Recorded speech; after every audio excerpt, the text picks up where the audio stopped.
Hello, I'm Dawn. Welcome to my channel. For all my new subscribers out there, thank you so much for subscribing. I really appreciate it. Um, for anyone that's been here before, thank you. I probably haven't been very good at thanking people. Um, I'm still working on this Pit Bulls Will Steal Your Heart. And I'm using my new Tohido light pad, using the easel feature to bring it up closer to me. And let's see what else I got. Oh, and to keep it from sliding while you're using the easel, I have one of those non-slip pads to put under the edge of it, so that you can push down harder without pushing the whole thing along the table. So yeah, so I'm working on this. I'm working on the side edges, which is all the color blocking right now. And this is the 939 that I'm working on.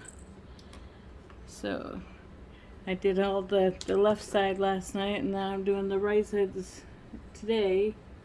And then after this side, I'll be able to move over to the middle and do the different colors. That's the part I look forward to. The only thing with the easel is I don't have a place to put my stuff. I have to hold it. And I just noticed I have a drill that's upside down. So let me see if I can get that turned around. Oops.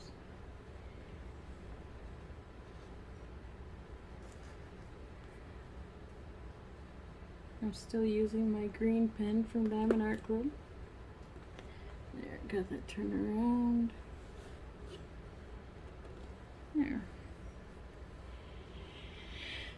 Okay. Oh, sorry I ended so abruptly on my last one. I never tape or film around my husband, and he had just come home with the groceries, and I kind of panicked, so I just shut it off and waited till he was gone. And well, no, he didn't leave again, so I just didn't feel like doing it again after that. So I thought I would wait and do it another time. So that's what I decided to do. Someday I will get used to, filming around him. But since we usually just banter back and forth and do random arguments about everything, and most people wouldn't really, most people would take it as a bad thing, but I mean, that's just how we communicate. So I will try not to do that. Let's see. Yeah, and I had so much trouble uploading that last whipping chat that I had wanted to include the dogs in it, and yeah, I wanted to put something in there about the dogs so that when I tell stories about the dogs, you all know what I'm talking about. So I didn't get to put their names in the pictures. So the black and white one, that's my big guy. That's Mason. I consider him my soul dog. He's got me through a lot of depression. Oh, am I talking about someone other than you? And then Keisha just came running in because she heard me talking about someone other than her. And yeah, she was in the last video. She's my girly, and she had to have her eye removed, but she's just like a old reliable teddy bear now. She was always a teddy bear, but now she looks like one. Are you my teddy bear? Are you? Yes. You just came in, and it's not time to eat yet, so you just have to be patient, I'm afraid. She doesn't do much of anything, really. She's the house hippo, so to speak. Aren't you? Ooh. She makes... Hey, don't do that. She makes a lot of grumbling noises, and when she watches TV, and if she sees puppies on the TV, don't you... No, no, no, no, no, no. No. Everybody's not going to start giving me a hard time. Yeah, she doesn't like puppies. And when I saw this on the TV, when she does this with the TV, I thought, oh, maybe, you know, she was overbred. She's had quite a few puppies. Maybe she'll calm down when she has a puppy in the house. Boy, was I wrong.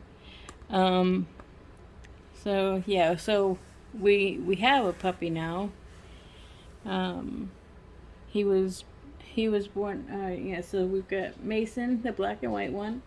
We've got Keisha, the red girl, and we have... No, get your face off the canvas, please. Get your face off the canvas. You're gonna get hair on it because I was brushing you earlier.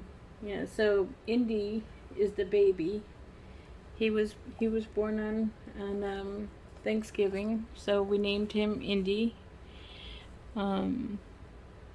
He's the nicknames I have for each of them. I call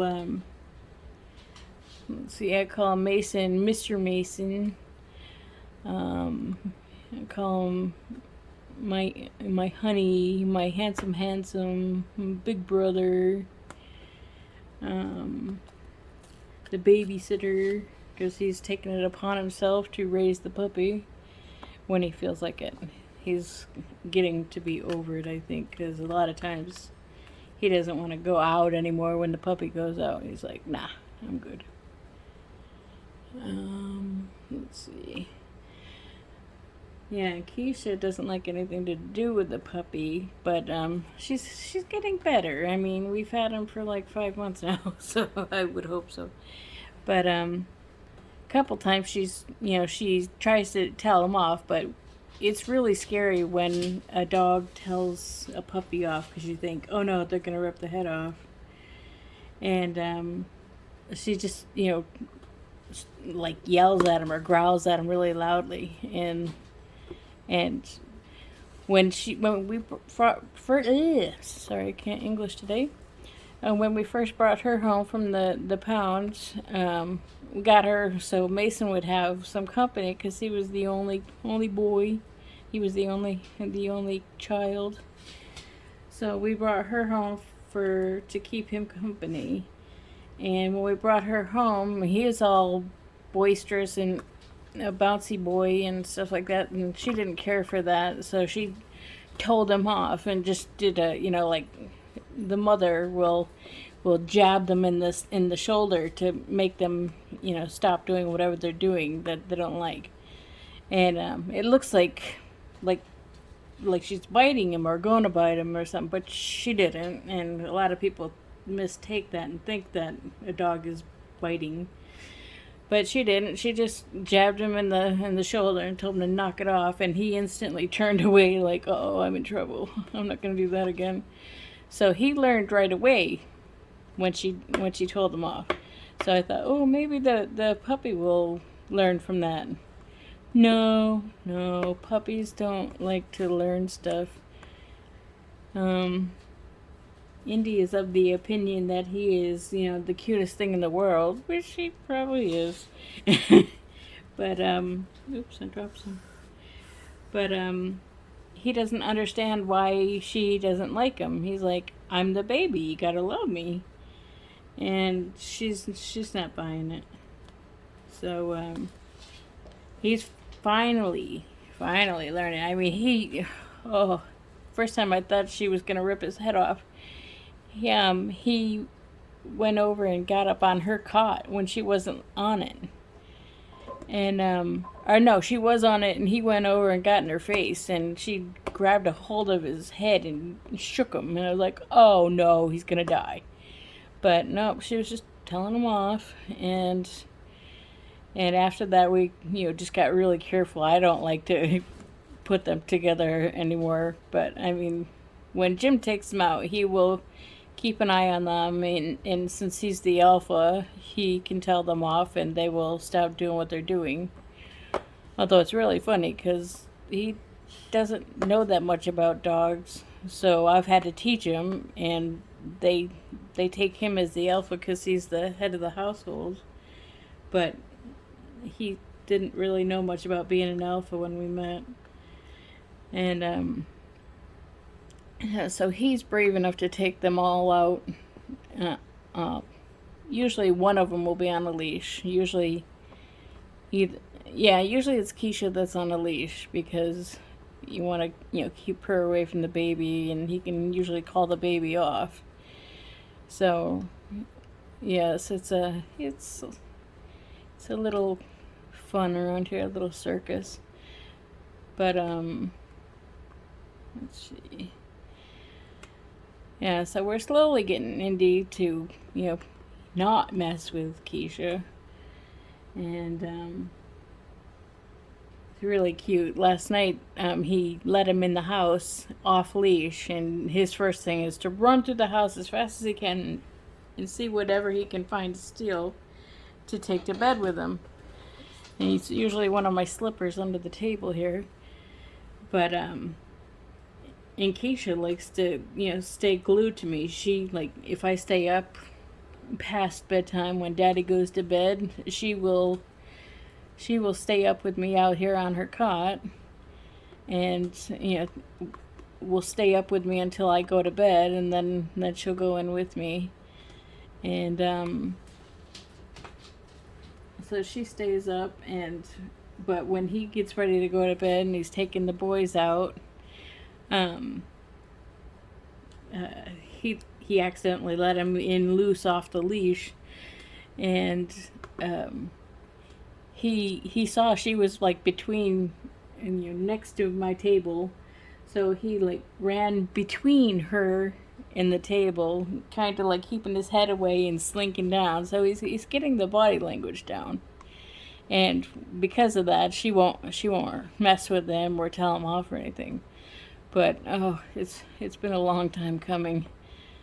I think most people would have long given up, but a lot of people don't understand the language. I get the language, I just don't necessarily like to hear it when it's negative, as most people don't. But so we're finally getting there. I don't know if we'll ever it'll be a long time before we can have him off leash in the house, or not in a cage in the house, because I don't know if he will, get rowdy or something. If he tries to get rowdy and play with her, she'll knock him down. Not physically, just virtually, or not virtually. What's the word? She will, tell him off or make him go away or something by, smacking him or something.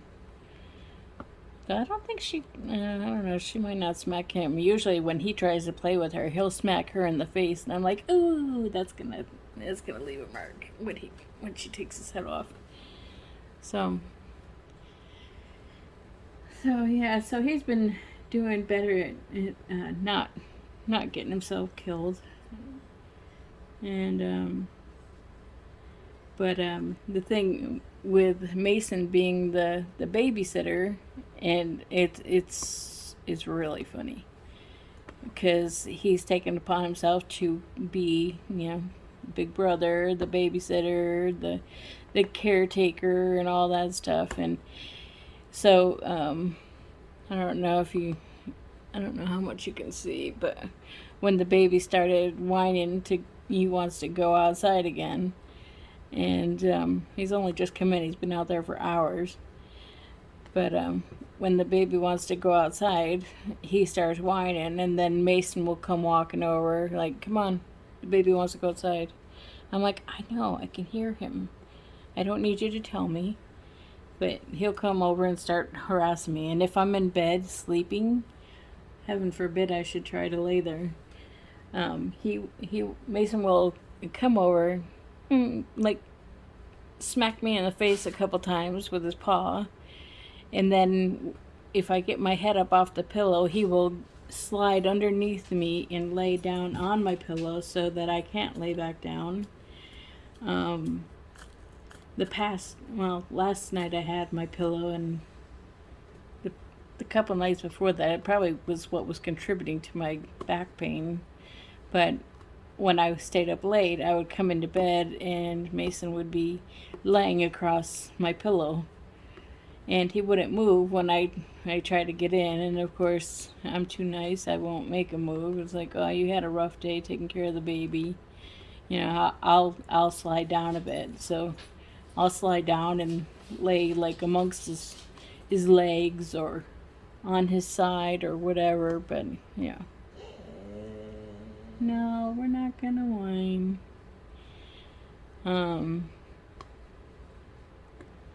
Oh yeah, they're waiting for dinner. It's not dinner time yet.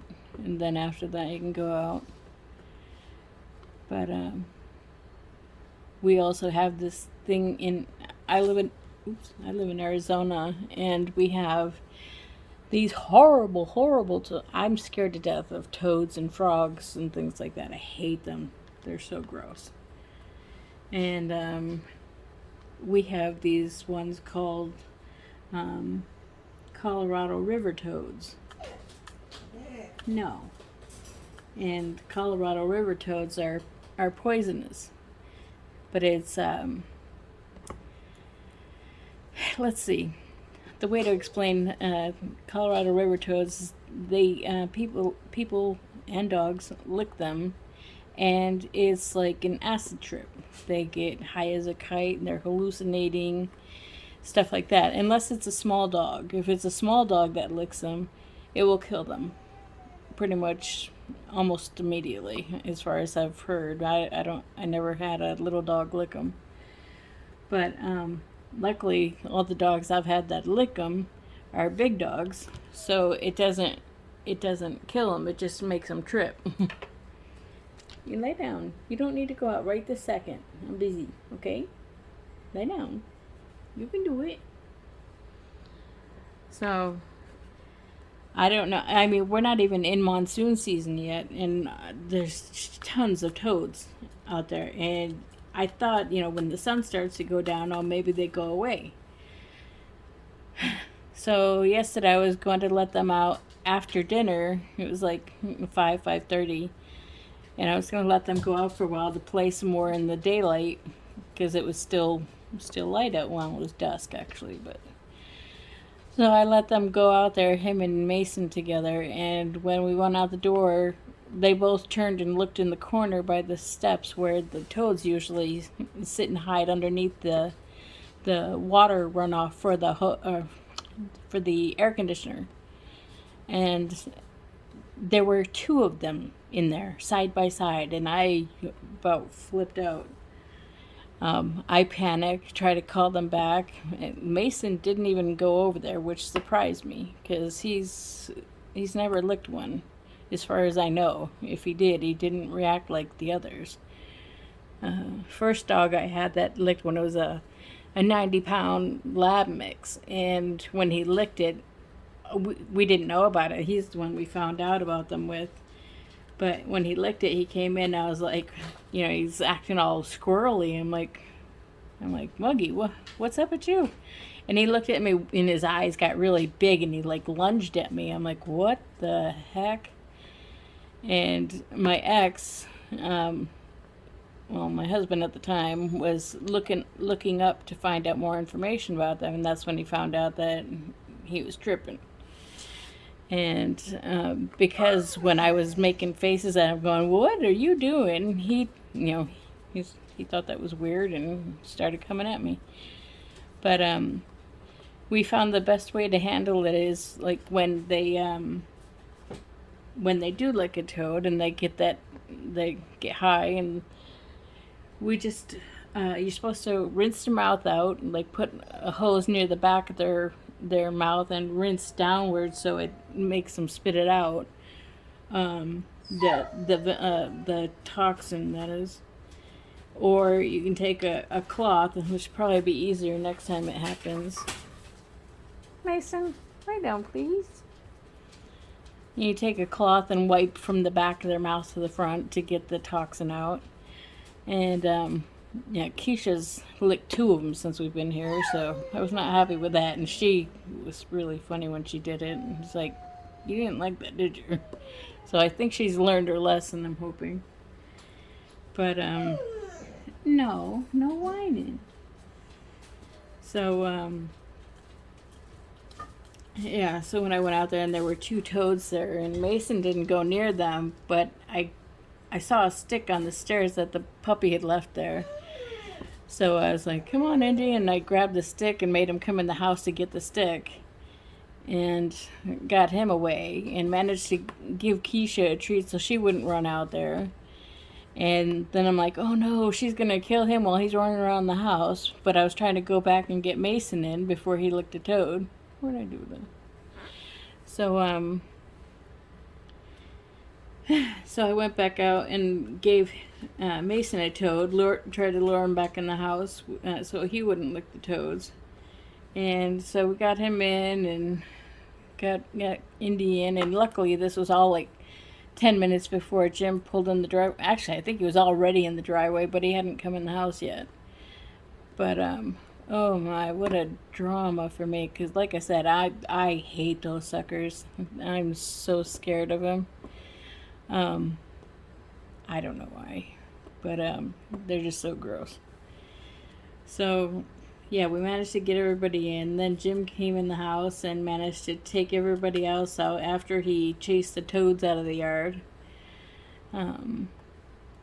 Luckily I have him. He's my hero. Yeah, I don't know what I would do if I had to live by myself. I mean, the poor man, he works 12-hour shifts, standing on his feet. He's an he's a jet mechanic. So he works 3 and 4 day weeks, and each shift is 12 hours on his feet and working on these planes. Stop, honey. Stop. So and then he comes home, and because I'm scared to death of the toads, he gets up whenever the puppy wants to go outside, and he takes him out. And usually Mason has to follow with, and then Mason doesn't want to come back in the house. I don't know. I haven't decided what Mason's doing when he goes out there, because I mean he doesn't always go to the bathroom. Sometimes he does. But I don't know if it's just I only started making him give him treats because he wouldn't come in the house afterwards. So I don't know, but I try and figure out the psychology of it all. But yeah, so we got them in. Jim chased the toads away. I stayed up and they went to bed. Well, me and Keisha stayed up and they went to bed. And then the first time he went out, he said there was an even bigger toad out there, which that freaked me out. I'm like, I'm not going out there. And we recently got like a huge bright spotlight for the yard so that I could maybe start taking the puppy out so Jim could get to sleep through the night. Yeah, that's not going to happen. I mean, I make sure the light doesn't stay on because that will draw the frogs and toads, because they'll come in the yard to eat the bugs drawn to the light. But I don't know. They still come in the yard whether there's bugs out there or not. I thought about trying to get like a brighter light out front or something so they'll be drawn out front and they won't be back there. But who knows? We've also got a baby pool we keep back there for the boys when they're playing. And so that draws water, or that water draws them out there, and then like I said, the AC runoff that goes to the corner of the porch, they get drawn to that and they'll sit there in that puddle, or they'll burrow under the ground there. So they're just so gross. But I don't know, we haven't had snakes, knock on wood, so that's a good thing. I have had a small dog that got bit by a rattlesnake before, and because it was just turned into like a large lump on his forehead or head, top of his head, the vet didn't know if it was what do you call it, an abscess or a snake bite. So they took him in the back room and they lanced it. When they lanced it, the whole thing of his top of his head came off. So I was like, oh yeah, it was a snake bite. I was like, oh great. But yeah, he survived and he healed quickly, and I was shocked. So I mean, that was good. But I would love to find out how they train them to stay away from snakes. I mean, I've only heard a rattlesnake in the backyard of my old house once, and they're so loud.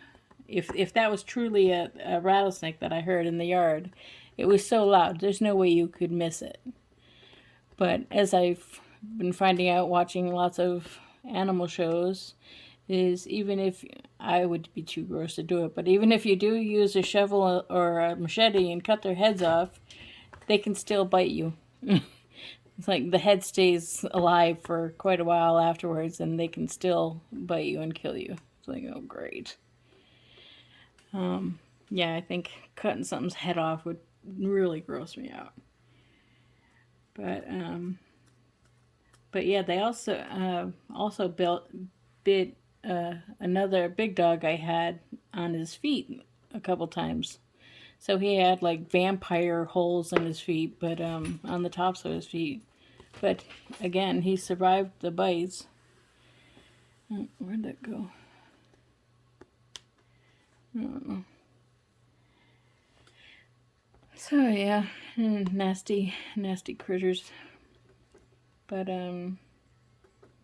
yeah. So this is when I'm filming this. This is Saturday afternoon, which is Jim's Friday. So after work tonight, he'll be off till, I can't remember if it's Tuesday or Wednesday he goes back to work. No,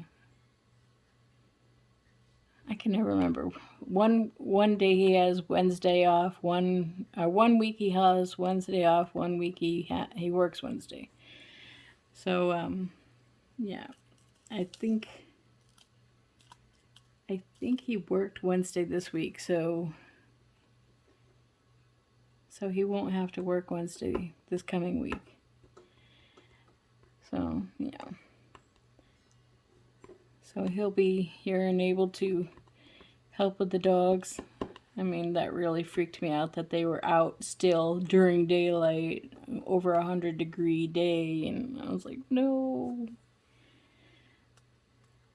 So, anyway, I forgot to ask, how are you all doing? You know, please comment and let me know how you're doing.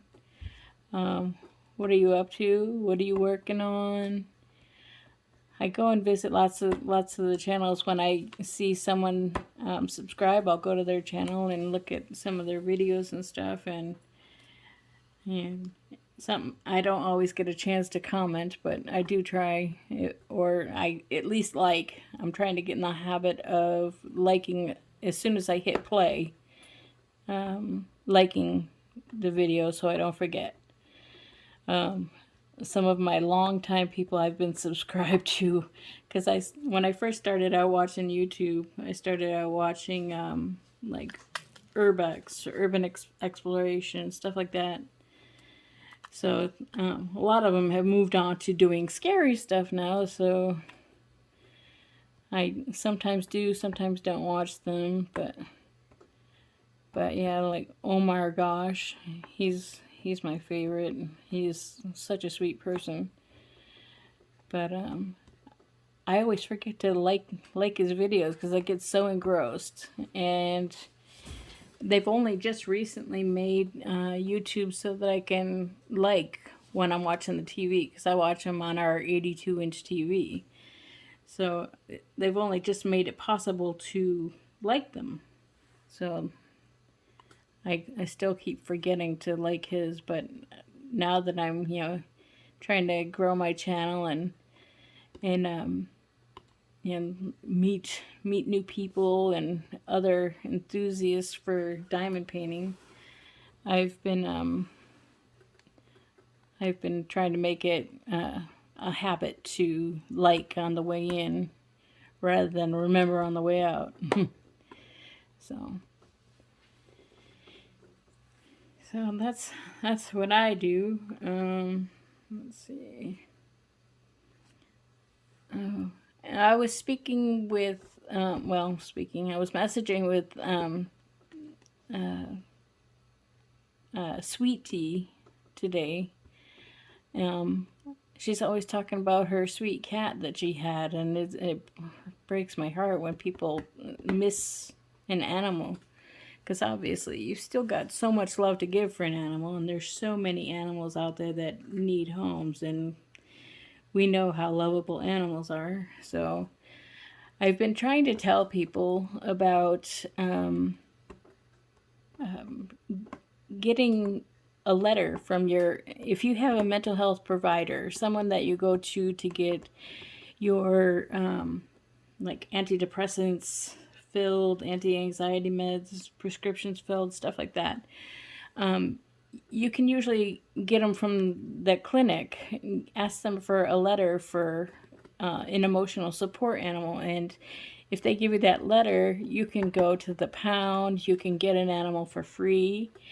The way I always advocate is because I knew this and forgot.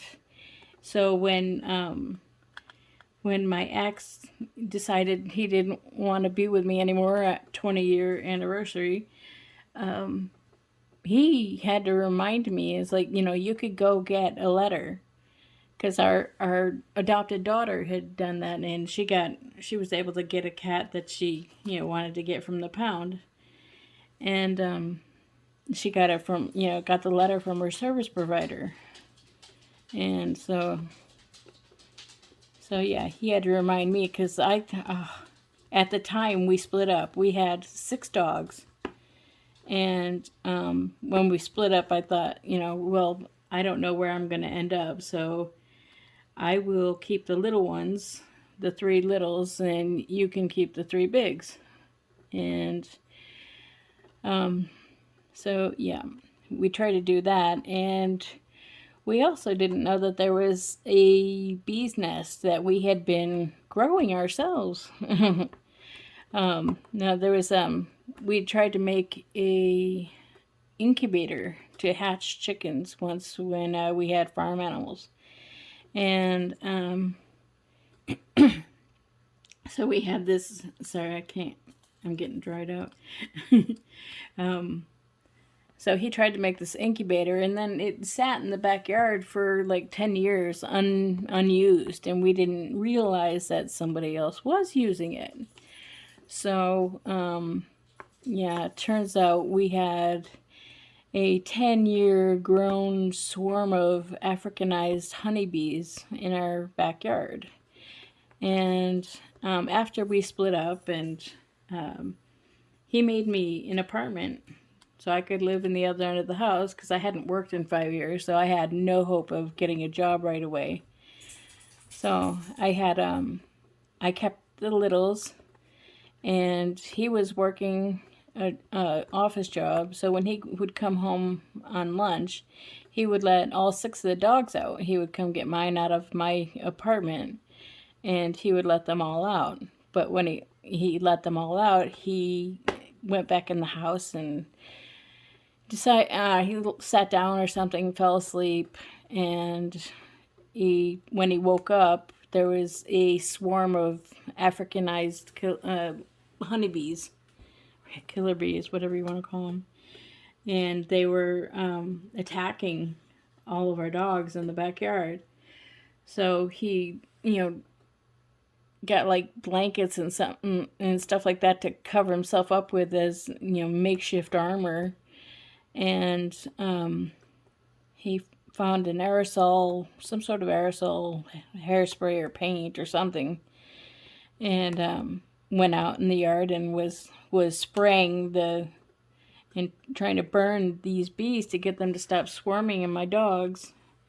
And when he did, the big ones didn't seem too bothered by it because, I mean, they're big enough to take the poison. But my littles, he had to rush. There were 3 of mine, and 2 of them had to be rushed to the vet. One of them, he said, didn't look bad because he got away from the swarm, so he left him home. He said he looked okay, and that was Monty. And so he took Milo and Merlin into the vet, and Merlin was only about 1.5 pounds, 2 pounds, if that. I mean, he was a little tiny chiweenie. And when he went in, first thing he got there, he started to seize. So they put him down right away. And then they were working on trying to save Milo. Milo was probably about 35 pounds. He was a beagle mix. And so they were using other people's medicines that they'd already paid for to try and use for him to save him. But I was in a job working a call center, so it was really hard to get a hold of me. But my ex kept calling and calling and calling till he got them to get me out of there. I had no idea what was going on, but they needed me to get to the vet to fill in the care credit application. And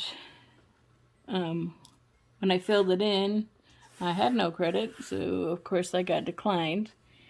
And by then, Milo was really, really declining. So they suggested we put him down. So Mark and I went back and held on to him while they put him down.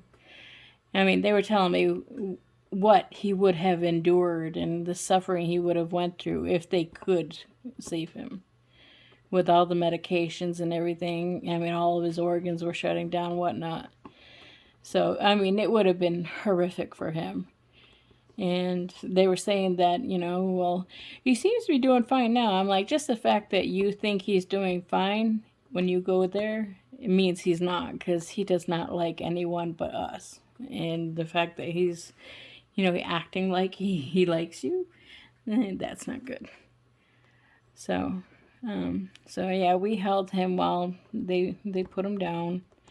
And sorry if this is really sad. It's been over 3 years now, so I'm finally able to talk about it without getting too overcome. But so yeah, so after that I've got a morbid sense of humor. I say so we left the vet with 2 to-go boxes, and I was like, I just gotta get home and check on Monty and see if Monty's okay, because he's gonna be all I have left. And when we got home, Mark went into my apartment and found him dead on the kitchen floor. So nope, they were all gone. So yeah, so I slept that night with no dogs, and it was probably the worst night of my entire life. It was like, everyone is gone. I can't sleep. I don't have anyone, curled up behind my knees and stuff like that. So that was a basket case. So the next day, mind you, all the dogs pretty much were mine, because where we lived on the south side, there's a place referred to as the dog patch, and it's where people would bring their animals to abandon them and just drop them off and leave them and go. So yeah. So I got most of my dogs that way. So I mean, I found Mason standing on the side of the road, and go away. When we lived on open range, so when I first saw him, as I was approaching him in my car, I thought, is that a cow? Because he's black and white. And not that we had black and white cows out there, but so I was like, is that a cow? No. Got closer, is that a goat? No. And then as we got closer, he was still just standing there. So I, pulled on the side of the road and parked. And we got out to take a look at him, and we saw that he was, a dog. What are you doing, mischief girl? So, yeah, we got out and looked at him. He was, covered in cactus needles, and just, he was a mess. So we got him in the car and drove around the corner because we were, right around the corner from home. And, yeah, so we kept him. So when I lost all the littles, I said, can I have Mason back? He's like, yes, of course. So Mason has been with me ever since I lost all my littles.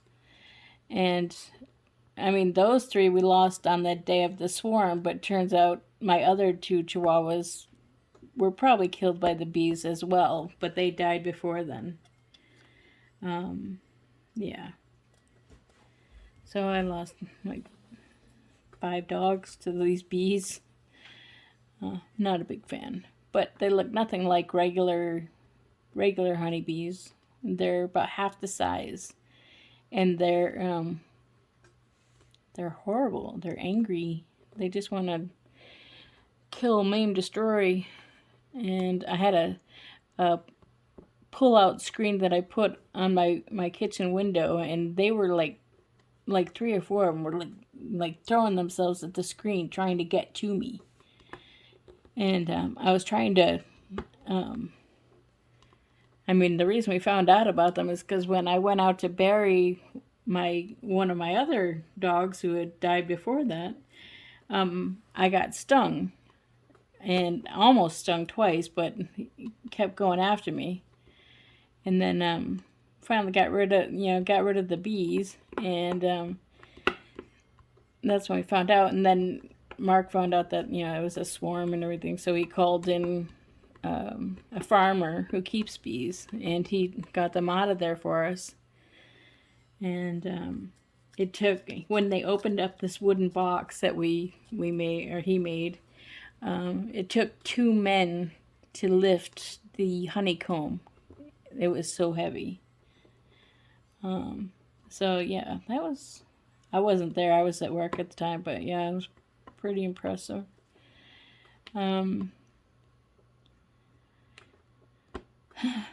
Yeah, so, and that's how come Mason started out with me. And then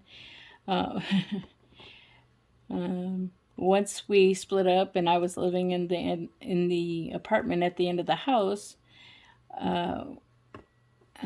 one day our daughter was back living in the house, and she heard a popping noise and started running around telling everybody to get out of the house. And it was something electrical in the ceiling that started a house fire. And so we all got out of there, and Mark called I'm not sure if it was her or Mark that called the Red Cross, and they came out. And they gave him like a money card for a few $100s, like $500 or $600. And I'm getting froggy. What a thing to get when you don't like them.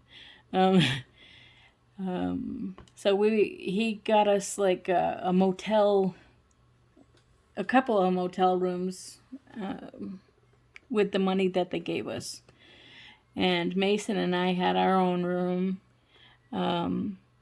He had a previous foster child living with us or living with him, I should say, not me. That he had his own room. And then him, our daughter, her cat, his dog, and I think she had a guinea pig or something. All in their hotel room. So it was interesting. But yeah. So he paid for all that, and then we were there for about a week and a half, and realized, the money's gone. We can't keep living there, obviously. So so I think he had some money left or something. So we went and looked at tiny home sheds. There were sheds that are bare bones that you can build out to be tiny homes, and you could rent them to own. So we went and picked 3 of them out, and he paid the deposit. They delivered them, and delivered. Luckily, we were still on our property, which was like 5 acres, so we had plenty of room for these sheds. But better take a drink. But yeah, so they delivered those, and we hadn't. Let's see. Oh yeah, I had just started a new job. Finally, I worked overnights in air conditioning at a truck stop. So I worked there all night, overnight, and then would go home to sleep during the day. And I was sleeping in 115-degree heat in these bare bones sheds. But when you're in a shed and you got no air conditioning, it was more like 120, 125 degrees. So trying to sleep in that was pretty much impossible. I obviously did for little bits at a time. Oh, excuse me. And so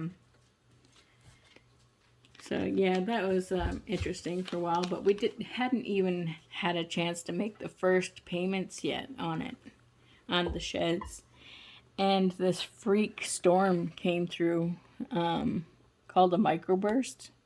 I had never seen one, and I hope to never see one again. That was so freaky.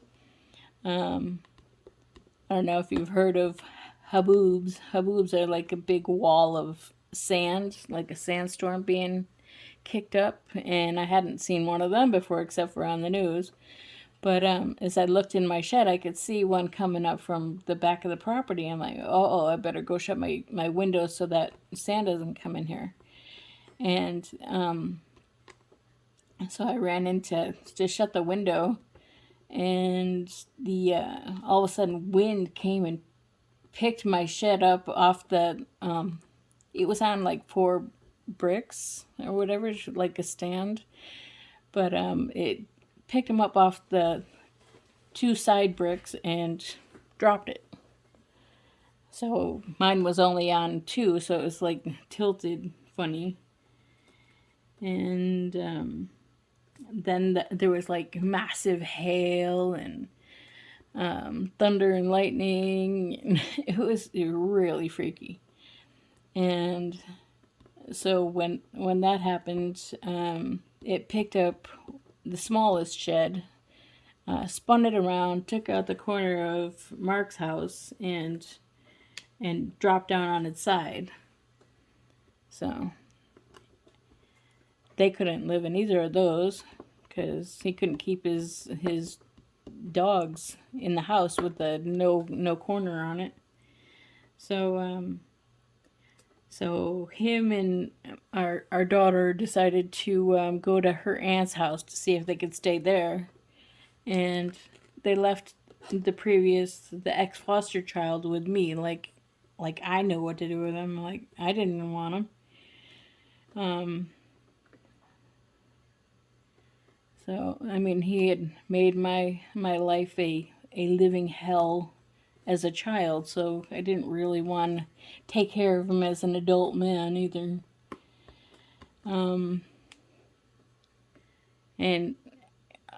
being, let's see, mentally disabled, or I don't know how you refer to him, mentally something unstable. He kept crying about the storm. Oh, it's a tornado. I hate tornadoes. They scare me. Blah, blah, blah. I'm like, it's not a tornado. We've never had tornadoes. We're not gonna get them now. Shut up.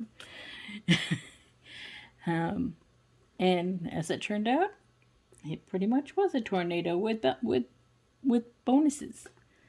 So yeah, I apologized profusely, and yeah. So after that, and they just Mark and our daughter decided to call the Red Cross again. And I had a job interview the next day, so I went to get an outfit at Walmart. And they called me up and said, "Oh, you got to get back to the house. We called the Red Cross, and they're on their way there." Like, it's not my fault. You called them. You would be there. And but knowing they were coming out, I couldn't leave them. So I did leave Walmart and rushed back to the property. And when they came back, or when I got there, they were already there waiting for me. And they're like, "Didn't we just come out here?" I'm like, "Yeah, what a coincidence, eh?" So this time they weren't there, so I got the money card. And when they came back the next day, he was holding out his hand saying, "So how did we do?" I'm like, "What do you mean, how did we do? You weren't here. You don't get any money." I was like, "This is for me. I was the one here. I was the one that had to cut my shopping short, so I couldn't get an outfit for my interview." So, in the end, I ended up using that for a deposit for an apartment. And mind you, once I did that, I kept inviting him over every night for dinner and things like that. Just because I didn't, they didn't seem to care about me, but I didn't want them still living out there in the well, they didn't have anything left to live in by that point. Actually, no, then I take that back. He had got a RV that somebody let him borrow. He was gonna rent to own it, and he had that, so he did have a place to live. And but I thought, it's still hot. I'll have him come stay here if he wants, but he didn't want to stay there, so I just kept having him come over for dinner and watch TV and stuff like that, so he could have some AC and get out of the heat. And it was really awkward because I had already met, Jim by then. So Jim was pretty much moved in with me in my new apartment. And so he would, Mark would come over and have dinner with both of us. So it was kind of awkward, him having dinner with his ex-wife and her boyfriend. So yeah, that was a bit on the awkward side, but yeah, so long story short, Mason got me through all of that drama, all the trauma, all the drama. Whoa, what a nightmare. I'm so glad that is long in the past. I'm so blessed, and if you don't believe in God doing things, that was my testimony. I was, telling people I'm homeless right now. My house burnt down. Then my new shed blew over and stuff like that. But I knew God was taking care of me because I needed to get out of that toxic relationship. So yeah, and then like one of the first church services I went to on my own, and the pastor was preaching about if you ever feel unloved and whatnot, which boy did I. He's like, if you feel unloved, just remember that Jesus thinks you're to die for, and that has stuck with me ever since. I mean, that is what keeps me going when I feel down. Yeah, Jesus definitely thinks you're to die for. And So that was huge for me. But yeah, so that was my horror story come testimony, and the reason that I will never get rid of Mason. He is my soul dog. Yeah.